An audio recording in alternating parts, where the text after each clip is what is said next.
Thank you. Can everybody hear me? Yes. Okay.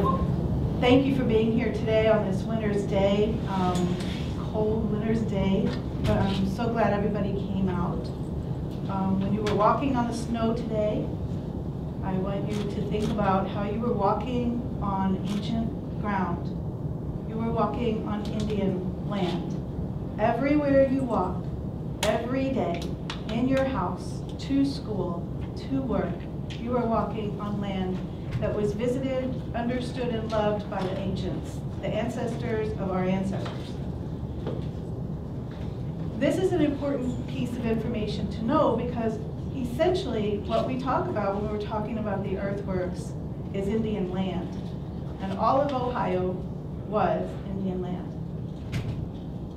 Today I will talk to you about tribal participation in the preservation of the earthworks, but when I was putting this together, I started thinking about all of the things that I would like people to know about, as a Native person, what I think about when I come to work on the mounds.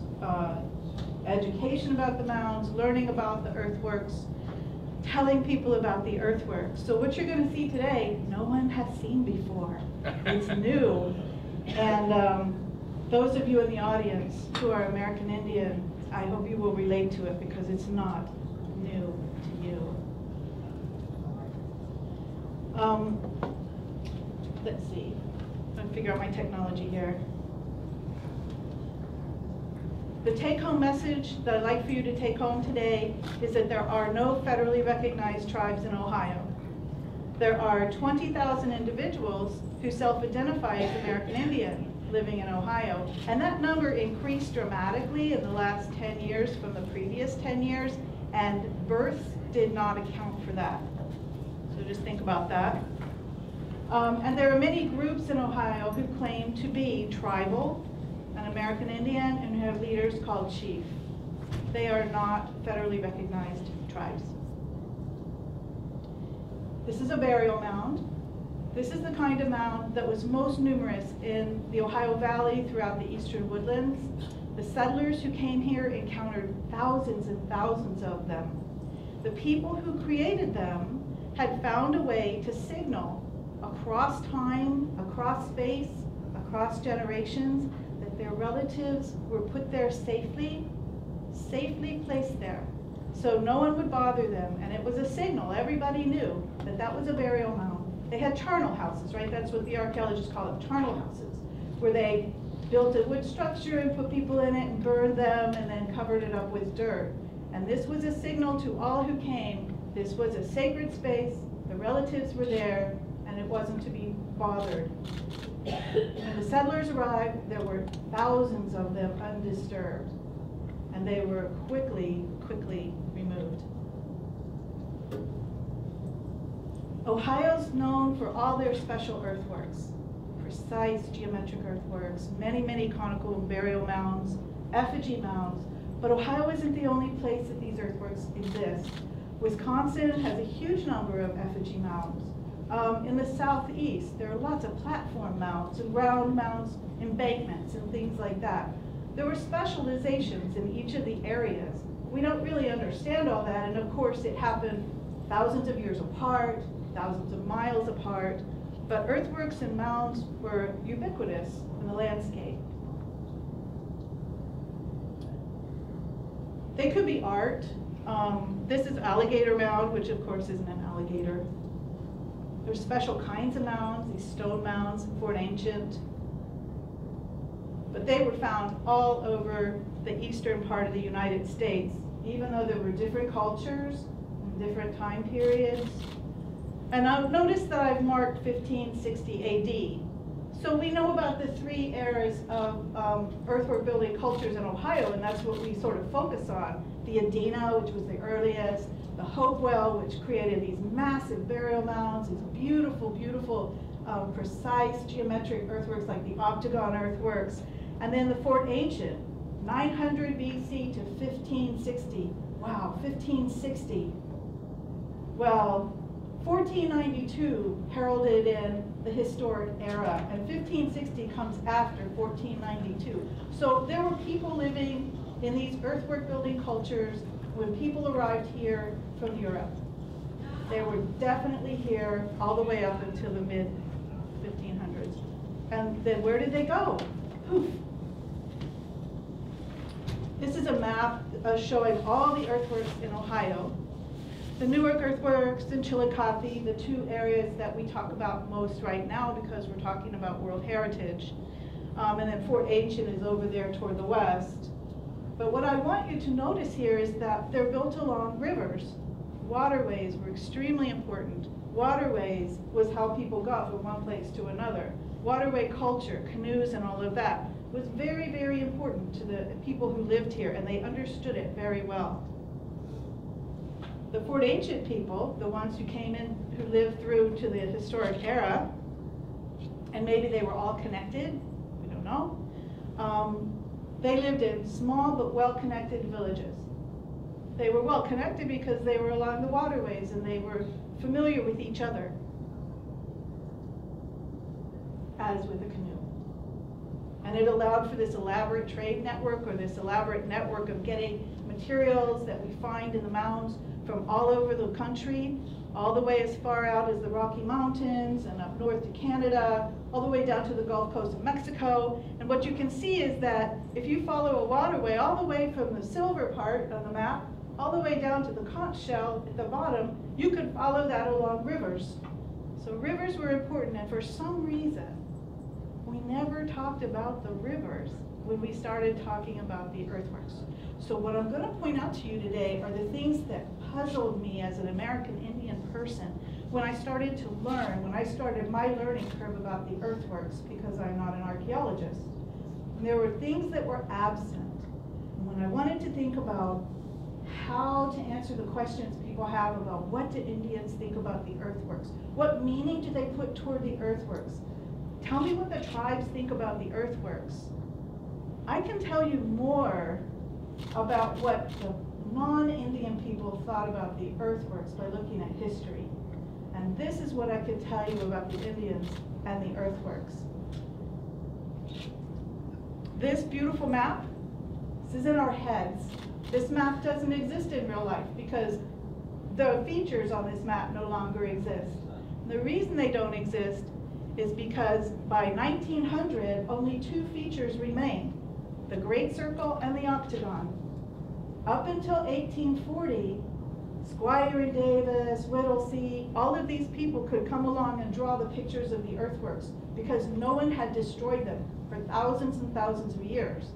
So in 1840, they still existed, stood there able to be mapped. That's what Indian people thought about the earthworks. They knew that they were something special. They knew they were built by Indian hands, designed by Indian minds, their relatives, the ancestors of their ancestors if they didn't know who they were. But they were still there. By 1900, this was gone. Here's a map of the destruction. So we see in the bottom map, well, we see in the top right map, sort of the map that we all think of when we think of the Newark earthworks. And then the map on the left, you can see some lines going through. It's the canals and the railroads and things like that. The infrastructure of industry and commerce and settlement. And then down at the bottom, 1902, you see the city of Newark, pretty much as it, was going to be. And two features are remaining, the Great Circle and the Octagon earthworks. And thank goodness they remain. But that is what was left.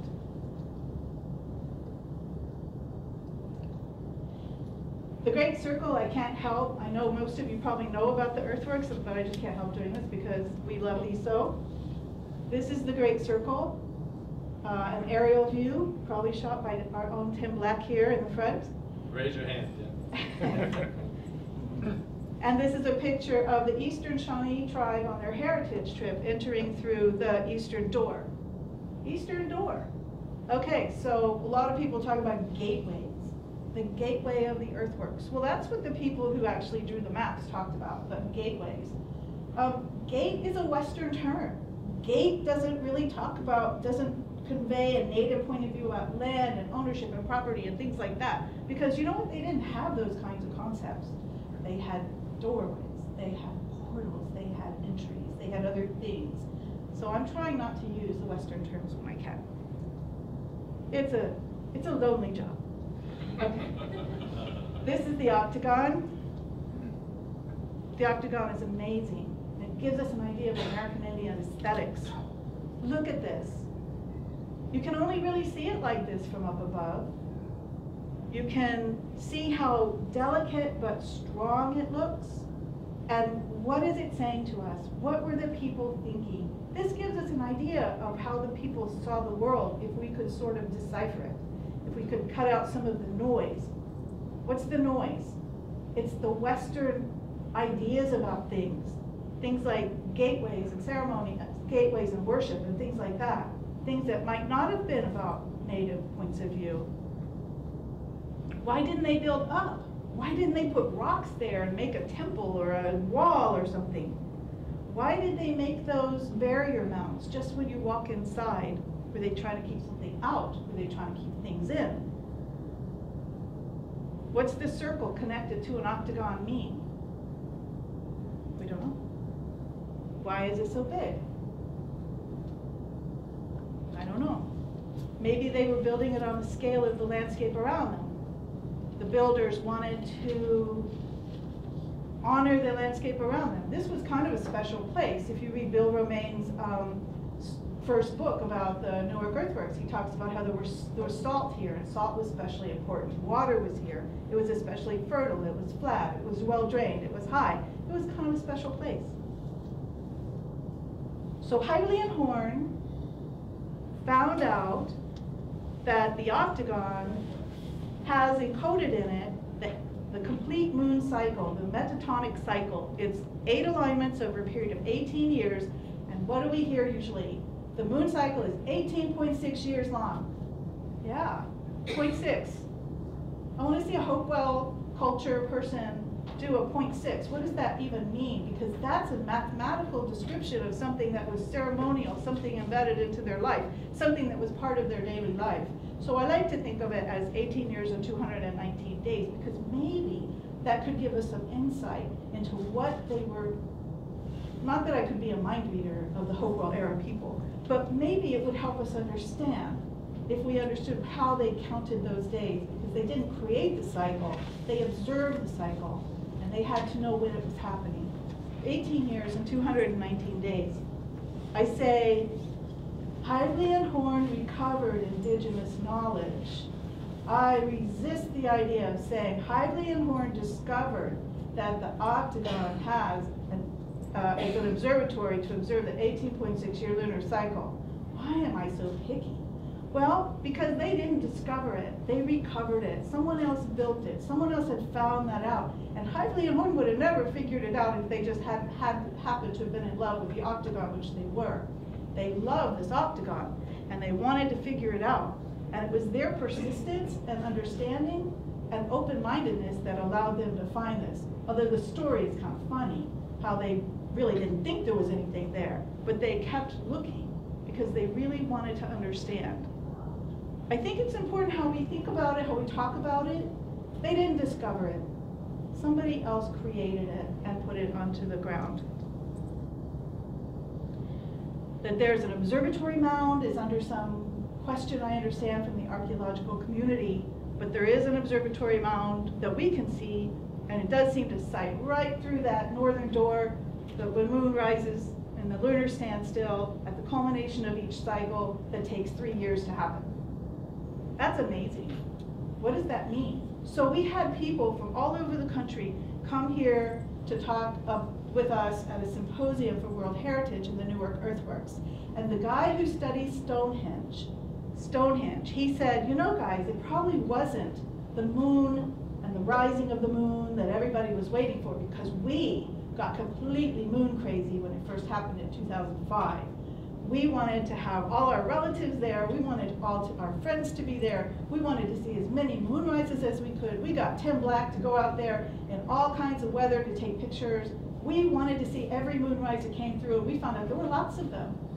But this guy from Stonehenge, who studies Stonehenge, says it might not have been that way for the Hopewell people, the Hopewell communities that lived there. It might have been something else. a signaling for something to happen. And I remember watching the Chaco Canyon Sundagger movie with Robert Redford, and they were talking about how the moon signaled a big gathering.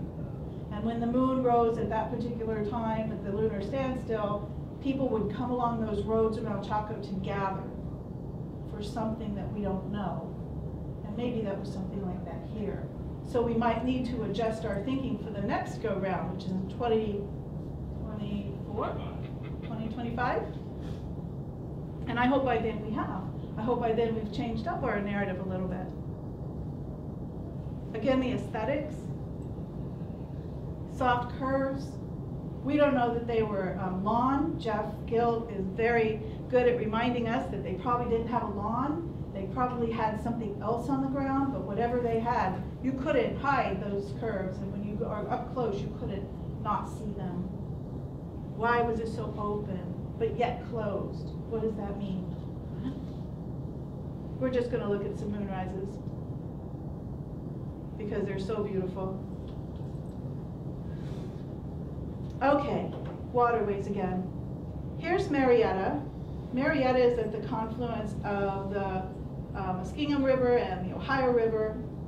It was probably a huge gathering place. I don't know what archaeologically was found at Marietta, but it looks like it was a place where lots of things went on. And this is a picture of Marietta. Beautiful place, huge earthworks.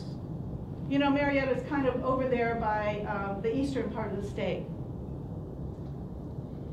Well, when the removal of the tribes started, when Indians were targeted to be clearing out from Ohio by the militias and the settlers and all of the people, one of the first places that was established as a city was Marietta, but it took them a long time because they kept having to do it. The Indians were repelling them and resisting, and they weren't letting the people settle there. Gee, what a coincidence that there's a big earthworks there, and what a big coincidence that it was a big gathering place. It had to have been. In 1795, the Treaty of Greenville was signed. This signed away a huge amount of Ohio. Whoops. Oh, yeah, there we go. You can see it's a huge amount. And in 1803, the state of Ohio was established. And in 1843, the last tribe leaves Ohio, the Wyandot Nation today would be their ancestors, and they were forced to leave the area. There weren't any more tribes or groups left. All the Indians, for all intents and purposes, were gone from Ohio. Between 1750 and 1900, the Americans took aggressive actions to clear the Ohio Valley for settlement. They targeted their land, their towns, their businesses. They had businesses. There were really successful traders in Ohio that were super wealthy for the time. Targeted their businesses. I read that there were agricultural fields, cornfields that went for 5 miles long, and the militia and the settlers burned the fields to the ground. Of course, they were digging up the earthworks and the burial mounds and things like that. So settlement, urbanization, industrialization, it destroyed or appropriated most of the features of Indian life that existed in Ohio. And in 1846, the Smithsonian Anthropology Department published Ancient Monuments in the Mississippi Valley, and it was widely read. It was read by Indian scholars of the time. It was read by people in the other countries. It was really kind of a lot of big news. But it was a period of kind of frantic excavation to dig up what was there before it got taken away, before it got ruined by agricultural activity and industrial activity. It was heroic archaeology at the time. Whether you agree or not, that's what some people call it. And Ancient Monuments of the Mississippi Valley documented most of what does no longer exist. So we have these two features left, the octagon earthworks and the Great Circle, and I would like to say that normally we would think that they would treasure these two pieces beyond all reason, that we wouldn't let anything happen to them because it's all that's left of that great time when earthworks were all around us, and we'll look at a moonrise again while we take a breath. But of course we know that's not the case, because there's a country club that's on the Octagon earthworks, and public access is severely restricted to 4 days a year, and the country club has a lease to 2078. So for the foreseeable future, we will not have access to the Octagon if we would like to visit it at any other time. Although today, they're probably not playing golf, but we could probably go out there on a field trip if you'd like to after the talk. There has been some discussion of an exit plan, but those conversations are pending. So what was found in all the frantic excavations and the inadvertent discoveries when people were plowing fields or building buildings were amazing things, beautiful things. Pipes in the shape of animals. They have them over there at Footsteps of the Ancients at the Ohio History Center. They really are beautiful. They really do capture the essence of the animals. There are the mica hand, that famous mica hand is there. It's bigger than you imagine it to be, and it's made out of mica, lasted all this time. Copper ornaments. The thing is, they're all burial objects. They're associated funerary objects. They were meant to be in the ground with the relatives with whom they were buried, and the relatives were meant to stay in the ground. There were so many, and a lot of it was not funerary objects. Some of it were tools that were found. This generated this big industry here, this big trade in artifacts that is not illegal. As an American Indian woman, I'm like, why isn't that illegal? I'm sure someone has an answer in the room, but probably has to do with money and ownership and property and laws. It should not be legal to do this. These things kind of belong to everybody. My opinion. Oh, the price is 2008. You could look at American Indian Art Magazine today and see these same listings. But Old Barn, which is up there in the northwest part of the state, has a lot of these items for sale, and in this particular sale, they got $250,000 or so for the ancient items that they had for sale. Many of these are clearly ancient Ohio pieces. I wanted to put the definition of an associated funerary object on the screen because I can. Objects that, as a part of the death rite or ceremony of a culture, are reasonably believed to have been placed with individual human remains, either at the time of death or later, and both the human remains and the associated funerary objects are presently in the possession or control of a federal agency or museum. So that's how we define a funerary object. And of course, some of them are not in the possession of a museum or a federal agency. They're in someone's basement. They're in their collections. They're in a drawer, in a box. I don't know. It's a hard question. We would not be able to study and see this beautiful ray figurine, unless it were not buried. If it got repatriated and buried, we would not see it anymore. And it's a beautiful piece of work. It tells us things about the aesthetics of the people who made it. It tells us people about the culture of the people who made it. It gives us information about our relatives, the ancestors of our ancestors. Kind of want to know, why does she or he have these big hoop earrings like we see down in Maya land, right? Why does they have a severed head on the lap? Why are they wearing the bear regalia? Well, that's really cool. And I totally think it's cool. But I'm also very aware that it was supposed to stay in the ground with the relative with whom it was buried. I went to the Chickasaw Cultural Center as part of a conference field trip. I was invited to give a presentation at the To Bridge a Gap conference, which is an annual conference with the 39 tribes in Oklahoma, and one tribe each year co-hosts it with the Department of Forestry, the U.S. Department of Forestry, because American Indians are federal. They operate at the federal level. And they let us go to the Chickasaw Cultural Center, which was brand new, and it's kind of like a Disney place. It's a beautiful, beautiful place. The Chickasaw got it going on. And they had a display. And it was like sunshine in my life because I finally had some words and a context and a framework for understanding what I was seeing here in Ohio, where I just couldn't understand sometimes why things were the way they were. They had a display that said, why are some objects kept off display? Funerary items recovered from excavations are sacred to the Chickasaws. We do not put burial objects on display. Reburying sacred items is important to prevent spiritual disruptions for our ancestors. When we can, we work with archaeologists and institutions that house excavated sacred objects to reinter these artifacts. They got it right there. They believe this, and they're carrying out their tribal business to accommodate, as they can, what's out there and existing, but they'd like to put them all back in the ground, and they work very hard to do that. They're diligent with that. In Ohio, there are 10,398 cases of culturally unidentifiable human remains. These are human remains that cannot be connected to any contemporary nation today.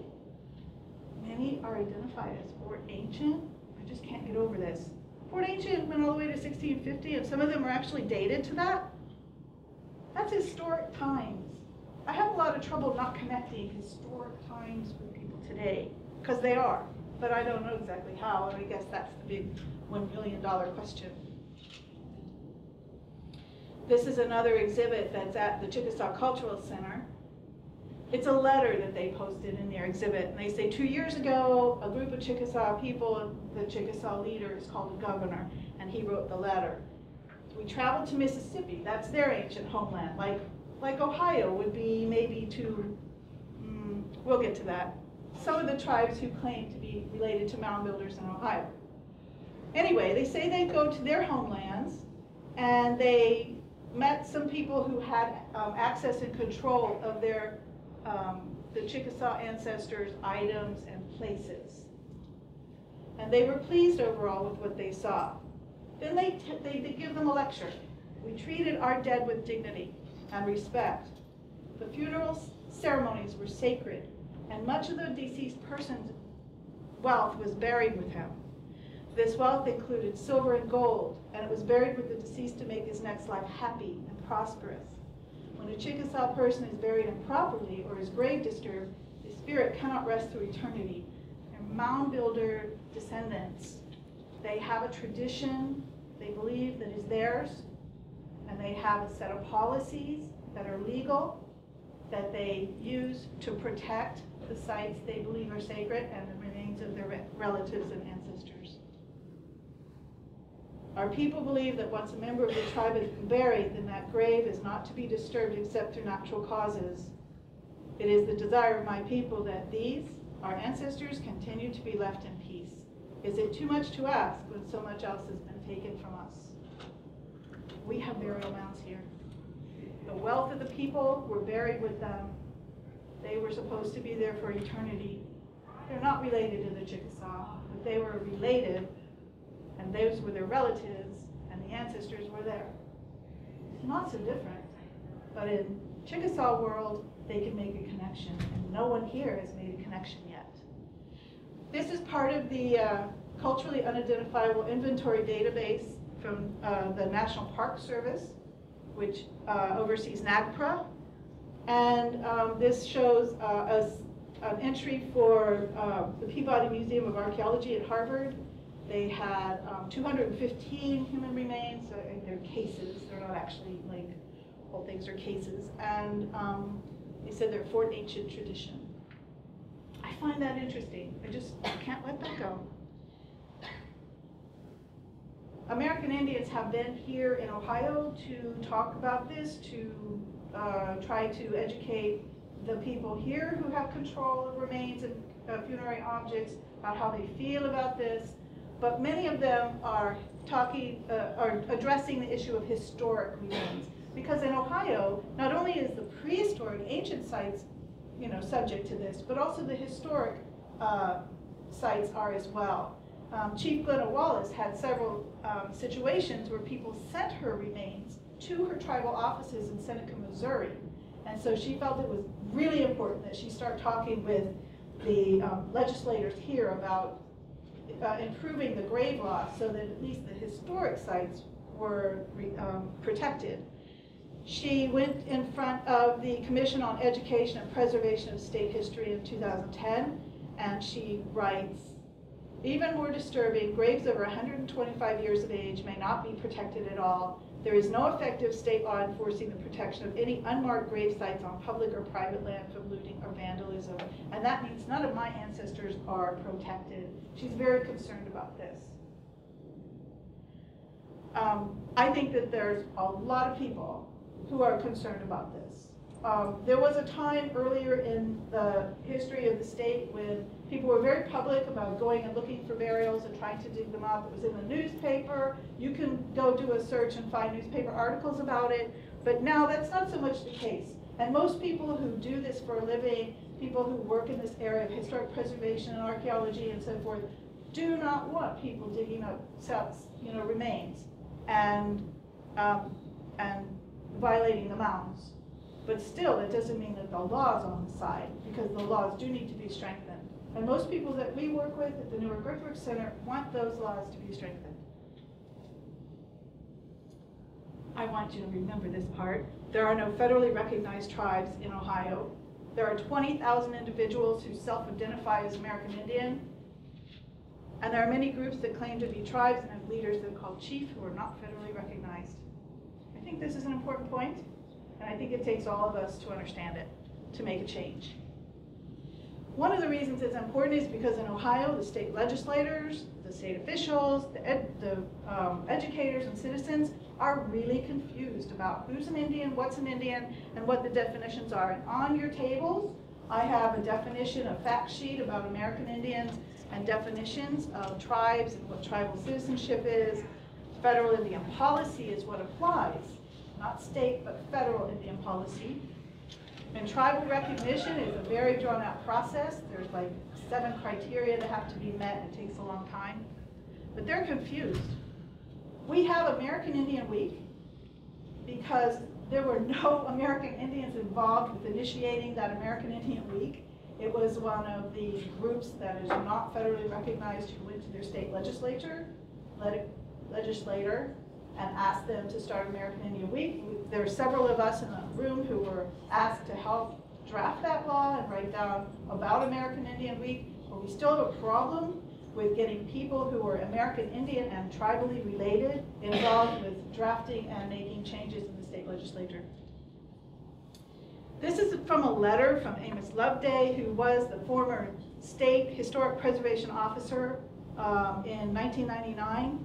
And in 1999 was kind of a hot time because there was a lot of stuff going on in the nation about sacred sites, and so there was all this news and activity and activism about protecting sacred sites and about, really about American Indian issues in general. So the state SHPO office was being asked a lot of questions about, how do we become recognized as a tribe by some of these groups that are not federally recognized. And there was a lot of confusion. Some groups kind of were state recognized. There was one that was, and the governor, Celeste, kind of did recognize one, and then maybe it wasn't really sticking. I don't know. There was a whole thing about that. But anyway, he wrote in this letter, "My advice has been to encourage incorporation, but stay clear of recognition, because there's been some confusion as to the difference between a recognized tribe and an incorporated body." Just read the fact sheet. You'll see there's like a big difference between a recognized tribe and an incorporated body. But he encourages that these groups incorporate so that they can band together, own property, promote their culture, and it leaves the state out of it. Just go do your thing, have your fun, leave us out of it, call yourself Indian. It's good. Well, I don't think it's so good. It's really not leadership at a state level to make decisions like that without consulting with the American Indian communities in the state. That's the least of what could be done. And the most that could be done maybe was to contact a scholar in American Indian law who might know something about it. But in Ohio, all those rules are suspended because there are no federally recognized tribes in the state. There are no people who they can call on, except for now there are, but we'll get to that. As a result, of this kind of policy. There were groups in Ohio that started meeting and calling themselves tribes. The Shawnee Nation United Remnant Band was one of them, claiming 600 members. This is from a book called The Modern Day Shawnee Council Meeting, showing what a modern day Shawnee council meeting would look like. These are people playing Indian. These are adults playing Indian. It's not about tribal sovereignty. It's not about serving the needs of your citizens. It's not about protecting your rights as American Indian people. This is playing Indian. What are the resources in Ohio for American Indian tribes and people, or for American Indian policymakers, educators, people who work to preserve ancient and historic sites? What resources do they have? Well, it turns out they have quite a few. At the federal level, there's the federally recognized tribes operate at that level, and the National Park Service. There's the Bureau of Indian Affairs, the Department of Interior, the Administration on Native American Indians. There's the Department of Indian Education. There are lots and lots of agencies that operate in this state, USDA for one, who serve the needs of American Indian and tribes who have businesses in the state, of which there are some. At the national level, these are groups that have a lot of information and resources to help people who'd like to have help. That's the National Congress of American Indians, works with the Congress to draft law. They create policy. There's an embassy that they were involved with of American Indian Nations in Washington, D.C. The Native American Rights Fund has, for many years, I don't know how many years, has actually provided legal counsel for tribes and property owners relating to American Indian properties and sites. The National Museum of the American Indian has so much information about history and culture on American Indians in the Great Lakes. At the state level is the Ohio Historic Preservation Office and Ohio History Connection. I should have changed that. The state legislator and the governor, all of whom need to be educated about the current state of Native America today, and they are not. The local regional level is our American Indian centers and individual American Indians, because there are no tribes here, but there are individual American Indians like me and some of you in the audience, and there are American Indian centers, and they serve American Indian people in lieu of tribal people, tribal entities. President Obama, he supports tribal consultation. And this is one of the steps you'd make, as well as to reach out to these other organizations and federal agencies to find out what the resources are, what the options are, and what could happen. And so meeting with tribal officials about things in Ohio would be a perfectly reasonable thing to do. They do it every year in Oklahoma in the conference, and they do it every year in other states with individual tribes. The federal agencies are mandated to consult, and they will, but consultation can mean a lot of things. And in Ohio, it hardly happens at all. Just occasionally does it happen, because we do have the National Park Service and USDA, and tribal consultation does occur with tribes that had something to do with Ohio in the past. Who would be the people that these agencies or legislators in Ohio might talk to? Well, it turns out that there are quite a few contemporary tribes whose ancestors lived in Ohio in the historic era that would be after 1492. And I got this list from John Lowe, thank you very much, in his work on in grave law. He's working in committee with grave law. So this is the Oklahoma tribes. There are quite a few. As I said, there were 39 tribes in Oklahoma, and this is an incomplete list. By all means, it's not a complete list, because it would take a long time. It would take a lot more effort to create a big list than the one I just, smashed together for the presentation here. But you can see there's a lot of tribes on that list: Delaware, Shawnee, Miami, Ottawa, Peoria, Seneca, Cayuga, Cherokee, Wyandot. Okay, because they used to live here, and they might have something to say about policies and things taking place here. Wisconsin, people who were in Ohio and were forced out and went to Wisconsin include Forest County Potawatomi, Chippewa Tribe, Bad River Band. I don't know how to say those names, but, and I'm not going to try. Red Cliff Band, St. Croix, Chippewa, can do that one. Michigan, a lot of groups, a lot of tribes here. I say groups, tribes, a lot of tribes here. These are tribal tribes that have information about their time when they lived here and their time living in the Eastern Woodlands and about things that they've experienced that could be helpful to us as we go through cultural preservation and as we try to preserve the earthworks for future generations. North Dakota, Minnesota, it's a lot of tribes, a lot of people that could be involved in Ohio. Then there's tribes who share histories about their ancestors who were mound builders.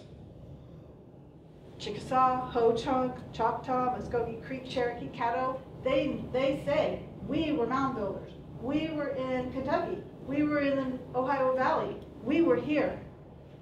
No one's really talked to them about that yet.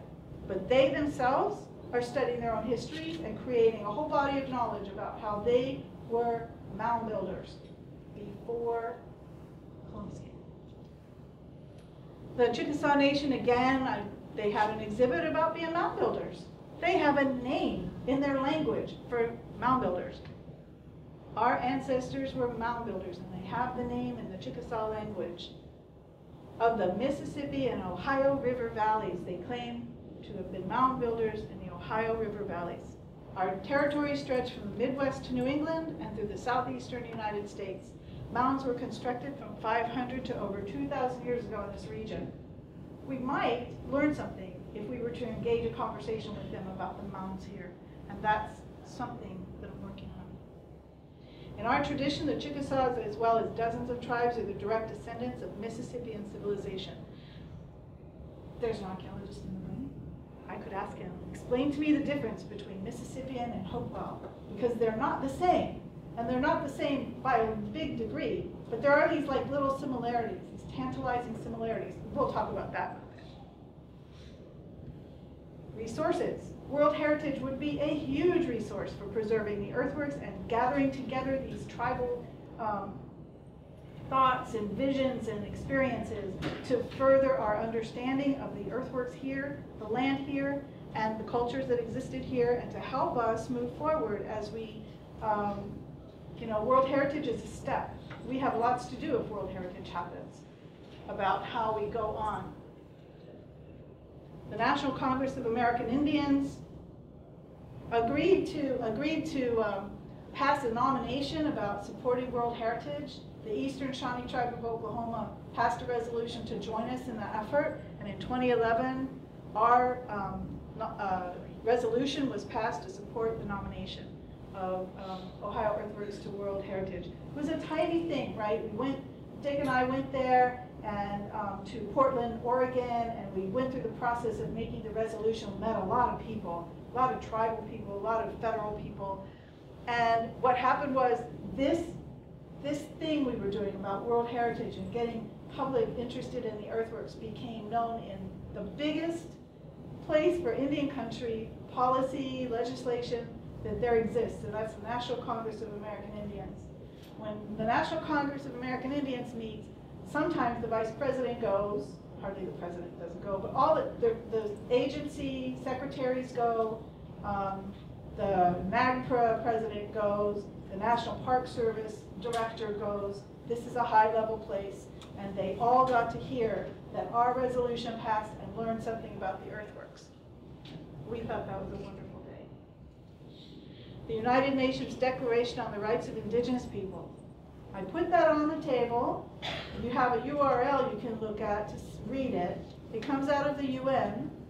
A lot of people think that it might be the kind of resource that could change up things for American Indians in the United States, because it says things like, Indigenous peoples have the right to practice and revitalize their cultural traditions and customs. This includes the right to maintain, protect, and develop the past, the present, and future manifestations of their cultures, such as archaeological and historical sites and artifacts. That's revolutionary. We'll see if it goes somewhere.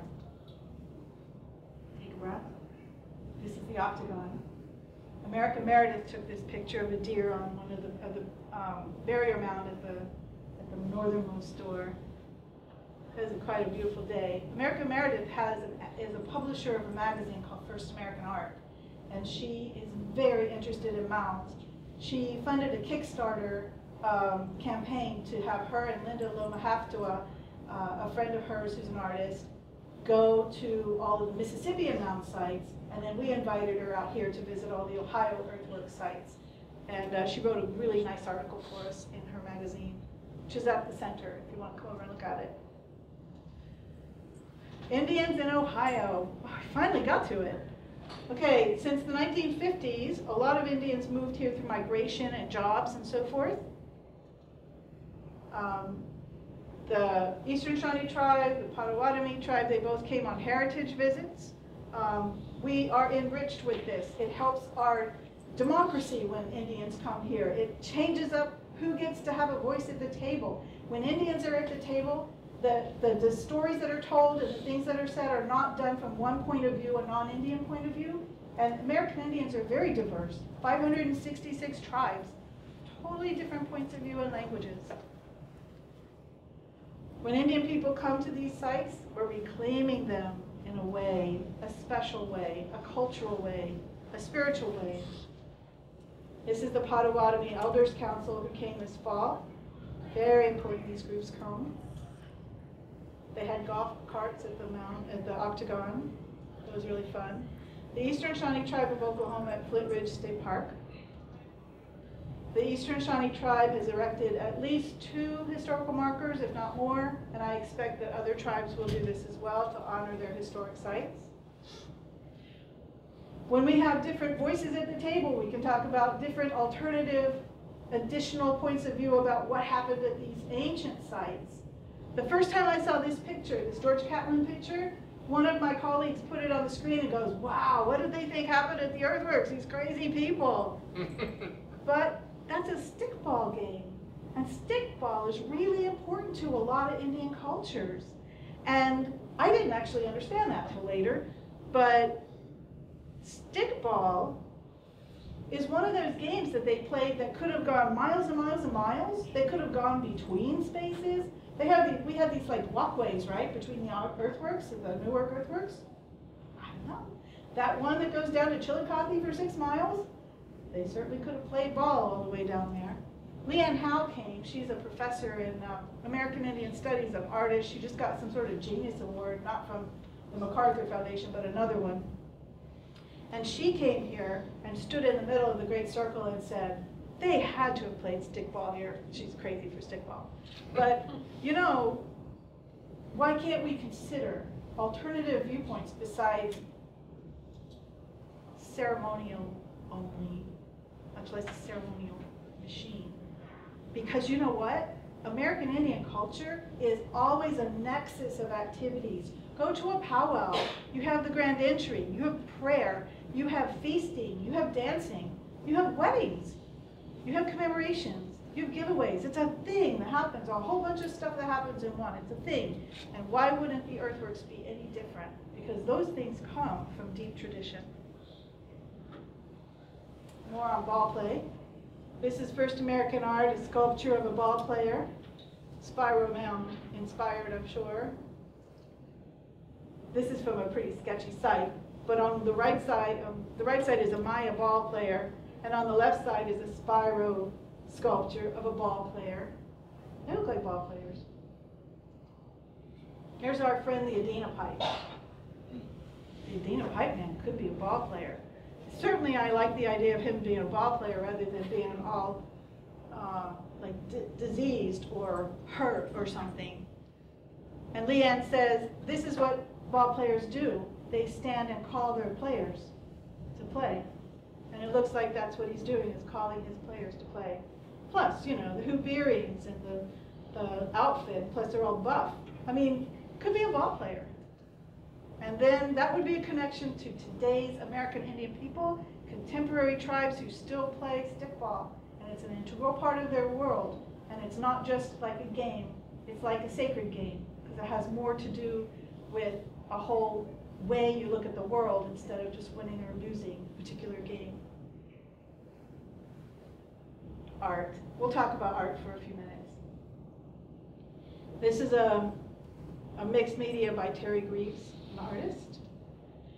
This is a exhibit by Dustin Mader, who is a mound art specialist. He is an up-and-coming Chickasaw artist, and this is his tent at the National Museum of the American Indian. Oh, and that blanket that right there, the green blanket, is a Pendleton blanket made in his art. Very, very unusual young guy, crazy, crazy successful. Here's his Facebook pictures of art he has created. As you can see, it's very Mississippian art, but it's mound art nonetheless. The gorgets, the shells. In order to do shell engraving, if you don't do this at home, kids, because you have to wear a mask or you will breathe in the dust and you will die, the shell dust. But he does this on a regular basis, and his stuff goes for a huge amount of money. And when he does this, he's very careful to look at the iconography and try to understand what it's doing and try to be careful about what he creates out of being inspired by the ancient art. Here's more of his gorgets. They're very sought after, famous. People know them when they see them. There's a close-up of one of his pieces. He's engraved all these pieces with those chisel things. And then this is his house, so he's incorporated mound art into his house. This is us at the Great Circle at midnight. You can take it for what you will. It was a pretty exciting night there. That's Leanne Howe and Monique Mojica, and why we were out there is they were doing research for this play that they're going to create and put on in the next year or so, and it's about mound builders. So Dustin was with them. He's helping to make the set, along with Marcus Amarin, who's also an artist specializing in mound art, and they're at an exhibit somewhere making their set for their play with mound builders. And they say, mound builders rule. Here's art, mound art. It's called Northbridge. Very interesting. Mixed media piece. Mounds there, 3 of them. Serpent Mound by itself could be called art, but it inspires art. This is ancient art from Fort Ancient Culture of copper snakes. And this is ceramics by Victoria McKenney of Cherokee ancestry, snake motif. This is a painting by Alyssa Hinton of a mound builders inside. This is kind of a controversial picture. I would not show this picture to all audiences. I think it might be a little sensitive for people. This is Linda Loma Haftoa. She's Choctaw and Pueblo. Choctaw are mound builders, and so she mixed both cultures she mixes both cultures, fusion art. This is not American Indian at all. It's part of the Humanistic Studies in Aspen Institute. But look, it looks like it could have been modeled after one of the earthworks here. I wonder why we don't see more of this. I kind of wonder about that. Why we don't see more 18 long moon cycles, 18-year, 219-day replicas around. There's one at the University of Massachusetts at Amherst. There's an astronomer there who has created a public piece that marks the cycle. Sorrowful Journey by Don Secondine about removal. Alex Davis about living in the woodlands, pencil. And Candy Wisa, Pokagon Band Potawatomi, who had an art show here. Her work was not explicitly mound art, but it was about historic returning, ancestral lands, things like that. Finding their place today. Don Fixico came and visited us. He was the first American Indian scholar to see the earthworks at one of our lunches, Dick's famous lunches, Baker House lunches. And he had seen the earthwork for the first time that afternoon. We went to the Octagon and the Great Circle. We took him to lunch at Baker House. We asked him what he thought. He'd seen the place all of like 30 minutes. And he sat there for a minute and thought, and everybody was like, what is he going to say? Because this is really cool. He's Indian and he's seen the earthworks and he's a scholar, he's got something really cool to say. And it turns out, he sort of gave us, the basic idea for how to go forward. And he goes, all of us who are Indian are descendants of the mound builders, and their blood runs in our veins. Because what he's talking about is tribal stewardship. He's talking about tribal stewardship of the earthworks. Whether we are descended from mound builders, whether we are Comanche from Oklahoma, the far west, that we all share a responsibility to help protect and preserve and interpret these places in a way that honors the ancestors of our ancestors that lived here and that built these amazing places. So I hope you enjoyed my talk. These are all my friends who helped me do it. You don't do this by yourself, I promise you. Although they're not responsible for anything I said. Thank you very much.